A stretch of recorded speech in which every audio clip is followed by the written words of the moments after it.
दुनिया में 195 देश हैं, 195 कंट्रीज हैं। क्या पूरी दुनिया में आतंकवाद है क्या? नहीं। जब पूरी दुनिया में आतंकवाद नहीं है और भारत में आतंकवाद है, इसका मतलब आतंकवाद लाइलाज समस्या नहीं है, हम उसकी ठीक से दवाई नहीं कर रहे। कानून जहां कठोर है वहां शांति है, समृद्धि है, खुशहाली है। शासक बदलने से भ्रष्टाचार अपराध खत्म नहीं होता। शासक बदलने से आतंकवाद, अलगाववाद, कट्टरवाद, जिहाद खत्म नहीं होता। शासक बदलने से माओवाद, नक्सलवाद खत्म नहीं होता। नियम कानून बदलना पड़ता है। आप देख लीजिए, सिंगापुर में शांति है, समृद्धि, खुशहाली है। जापान में शांति है, समृद्धि, खुशहाली है।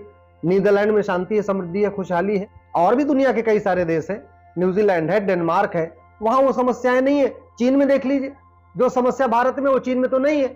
अगर हम चाहते हैं भारत में शांति आए, समृद्धि आए, अलगाववाद, कट्टरवाद, जिहाद, मजहबी उन्माद खत्म हो, तो सबसे पहले भारत में हमें काला धन रोकना पड़ेगा, हवाला खत्म करना पड़ेगा। जो बाहर से विदेशी फंडिंग आ रही है, चाहे वो एफसीआरए के जरिए आ रही है, हवाला के जरिए, उसको रोकना पड़ेगा। सबसे पहले एफसीआरए कानून को खत्म करना पड़ेगा। जब तक एफसीआरए चलेगा, जो कांग्रेस ने 2010 में बनाया था, तब तक विदेशी फंडिंग नहीं बंद होगी। विदेशी फंडिंग नहीं बंद होगी तो आतंकवाद, अलगाववाद, कट्टरवाद, जिहाद बंद नहीं होगा। अलगाववाद, कट्टरवाद, जिहाद, मजहबी उन्माद खत्म करना है, अगर माओवाद, नक्सलवाद खत्म करना है, सबसे पहले भारत में समान शिक्षा लागू करना पड़ेगा। 1 नेशन 1 एजुकेशन कोड। लद्दाख से लक्षद्वीप, कच्छ से कामरूप तक सबकी एक किताब करना पड़ेगा। ये जो मुगलों की शिक्षा व्यवस्था चल रही है, मदरसा, इसको बंद करना पड़ेगा। अंग्रेजों की जो शिक्षा व्यवस्था है, मिशनरी, इसको बंद करना पड़ेगा। 1 नेशन 1 सिलेबस होना चाहिए। सब बच्चे अपनी अपनी भाषा में पढ़े, लेकिन किताब एक होनी चाहिए। एक यूनिफॉर्म बैंकिंग कोड लागू करना पड़ेगा। यूनिफॉर्म टैक्स कोड लागू करना पड़ेगा। यूनिफॉर्म एजुकेशन कोड लागू करना पड़ेगा। सबसे इंपॉर्टेंट, यूनिफॉर्म पुलिस कोड लागू करना पड़ेगा। आरबीआई को खबर नहीं लग रही है और विदेशों से फंडिंग हो जा रही है। ये जो भारत के अंदर विदेशी बैंकें हैं ना, जिनकी शाखाएं भारत में है, जैसे एचएसबीसी बैंक है, वेस्टर्न यूनियन है, अमेरिकन एक्सप्रेस है, ये जो विदेशी बैंकें, ये बाहर से ब्लैक मनी को भारत में फंडिंग कराती हैं। खालिस्तानियों को भी फंडिंग कराती है, आतंकवादियों को भी फंडिंग कराती है, जितने देश विरोधी आंदोलन उनकी फंडिंग कराती है। हम चाहते हैं भारत में शांति आए, समृद्धि आए, हमें 1 नेशन 1 टैक्स लागू करना पड़ेगा। ये जो कानूनों का मकर जाल है ना, इसकी वजह से भारत में ब्लैक मनी जनरेट हो रही है। ये जो income tax, TDS, VAT, GST, फलाने ढेकाने जो चल रहा है ना, इसको बंद करना पड़ेगा। बैंकिंग ट्रांजेक्शन टैक्स लागू करना पड़ेगा। 1 नेशन 1 टैक्स लागू करना पड़ेगा। तब जाके ब्लैक मनी रुकेगी। ब्लैक मनी रुकेगी, आतंकवाद, अलगाववाद भी रुकेगा, क्योंकि आतंकवादी और अलगाववादी पूरी फंडिंग ब्लैक मनी से ही होती है। एक तो हमने 50 कानून बना रखे और किसी भी कानून में भ्रष्टाचारियों और अपराधियों की ना 100% संपत्ति जब्त करने का प्रावधान है, किसी भी कानून में नागरिकता खत्म करने का प्रावधान नहीं है, किसी भी कानून में 1 साल के अंदर आजीवन कारावास, फांसी देने का प्रावधान नहीं। और सबसे इंपॉर्टेंट, हमें 1 नेशन 1 पिनल कोड लागू करना पड़ेगा। जब तक पूरे देश की पुलिस एक कानून से नहीं चलेगी और पुलिस स्वतंत्र और निष्पक्ष नहीं होगी, कुछ नहीं बदलेगा। नेता आएंगे, सांसद बदलेंगे, मंत्री बदलेंगे, विधायक बदलेंगे, मुख्यमंत्री बदलेंगे, भ्रष्टाचार और अपराध रत्ती भर खत्म नहीं होगा। अलगाववाद, कट्टरवाद, जिहाद रत्ती भर खत्म नहीं होगा। घुसपैठ, धर्मांतरण रत्ती भर खत्म नहीं होगा।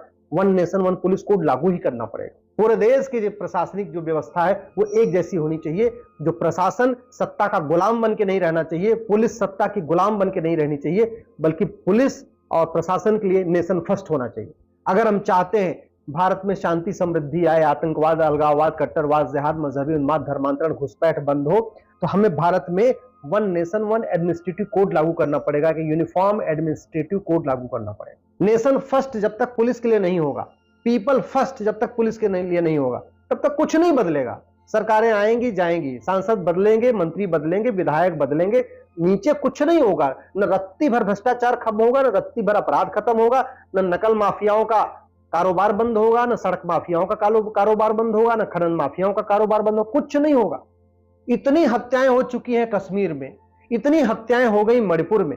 किसी एक अपराधी को, किसी एक अलगाववादी को फांसी हुई? किसी एक अलगाववादी, आतंकवादी के 100% प्रॉपर्टी जब्त हुई क्या? किसी एक अलगाववादी की नागरिकता खत्म हुई क्या? नहीं हुई। जब नहीं हुई तो खौफ नहीं पैदा हो रहा है। शिक्षा में संस्कार नहीं है और कानून का खौफ नहीं है। कानून का खौफ क्यों नहीं है? क्योंकि मुकदमे चलते हैं 30 साल 40 साल। वो यासिन मलिक 1990 में जिसने हमारे एयरफोर्स के सैनिकों को मारा था, आज तक बाहर घूम रहा है। अभी मुकदमा चल रहा है उसका, अभी डिस्ट्रिक्ट कोर्ट में चल रहा है, इसके बाद हाई कोर्ट चलेगा, सुप्रीम कोर्ट चलेगा, तब तक वो खुद ही चला जाएगा। ये सिचुएशन है। फिर कानून का खौफ कैसे पैदा होगा?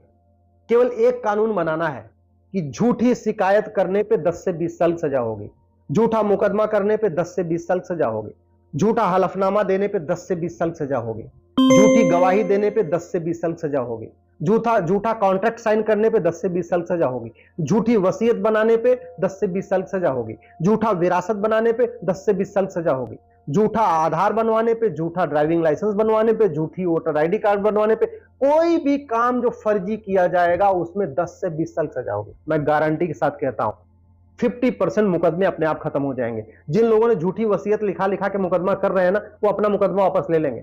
जिन लोगों ने झूठी गवाही दिया है वो मुकदमा अपना वापस ले लेंगे।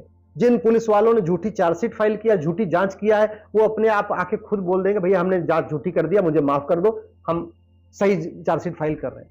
बहुत आराम से, न जज की संख्या बढ़ानी है न कोर्ट की संख्या बढ़ानी है, केवल एक कानून बनाना है, झूठ को गंभीर अपराध घोषित करना है। अगर हम चाहते हैं कि भारत में शांति समृद्धि आए तो हमें जस्टिस विद इन ईयर लागू करना पड़ेगा, एक one nation one judicial code लागू करना पड़ेगा, जजों की मनमानी रोकने के लिए जुडिशियल चार्टर लागू करना पड़ेगा, जजों के लिए मैंडेटरी करना पड़ेगा कि आपको हर हफ्ते तारीख देनी है, एक हफ्ते पे तारीख देना है, 10 तारीख 15 तारीख 14 तारीख 20 तारीख के अंदर मुकदमा खत्म करना है। कोई भी मुकदमा साल भर के ऊपर जाना ही नहीं चाहिए। जस्टिस विद इन ईयर का मतलब 1 साल के अंदर फैसला करना ही करना है, चाहे वो सिविल का मुकदमा हो, चाहे क्रिमिनल का मुकदमा हो, चाहे वो प्रॉपर्टी का मुकदमा हो, चाहे वो कॉन्ट्रैक्ट का मुकदमा हो, जो भी मुकदमा है 1 साल के अंदर खत्म होना ही चाहिए। डिस्ट्रिक्ट कोर्ट में भी 1 साल में होना चाहिए, हाई कोर्ट में भी 1 साल में होना चाहिए, सुप्रीम कोर्ट में भी होना चाहिए। झूठ पकड़ना, झूठ बोलना गंभीर अपराध, और झूठ पकड़ने के लिए नार्को पॉलीग्राफ ब्रेन मैपिंग अनिवार्य। इतना करते सब ठीक हो जाएगा। नहीं तो सरकारें बदलेगी, शासन बदलेगी, नेता आएंगे जाएंगे, न कश्मीर शांत होगा न मणिपुर शांत होगा। और एक बात याद रखिएगा, 6000 तहसीलों में से 1500 तहसीलों में हिंदू जैन बौद्ध सिख खत्म हो चुके हैं। 800 जिलों में से 200 जिलों में हिंदू जैन बौद्ध सिख खत्म हो चुके हैं। 9 राज्यों में हिंदू जैन बौद्ध सिख खत्म हो चुके हैं। अभी भी अगर हमने judicial justice with in year लागू नहीं किया और कठोर दंड की व्यवस्था नहीं किया, भय बिन होय न प्रीत, जब तक शिक्षा में संस्कार नहीं होगा और कानून का खौफ पैदा नहीं होगा, तब तक ऐसे ही आतंकवाद भी चलेगा, अलगाववाद भी चलेगा, कट्टरवाद भी चलेगा, जिहाद भी चलेगा, मजहबी उन्माद भी चलेगा, घुसपैठ भी होती रहेगी, धर्मांतरण भी होता रहेगा, सब कुछ चलता रहेगा। लेकिन कानून अगर बदल दिया, मैंने कहा ना, बीमारी ठीक हो जाती है। जैसे दवा बदलने से बीमारी ठीक होती है, डॉक्टर बदलने से नहीं, वैसे शासक बदलने से कुछ ठीक नहीं होता। कानून बदलने से भ्रष्टाचार अपराध खत्म होता है।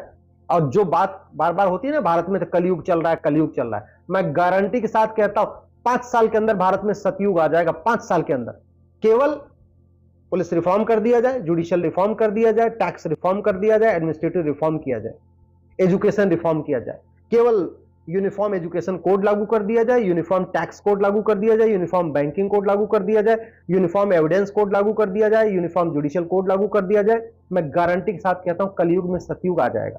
मेरी बात अगर ठीक लगी हो, इस वीडियो को अपने ट्विटर पे डालिए, फेसबुक पे डालिए, इंस्टाग्राम पे डालिए, व्हाट्सएप ग्रुप पे डालिए, जहां जहां शेयर कर सकते हैं शेयर करिए। नहीं तो आने 20 से 25 साल के बाद भारत बर्बाद हो जाएगा।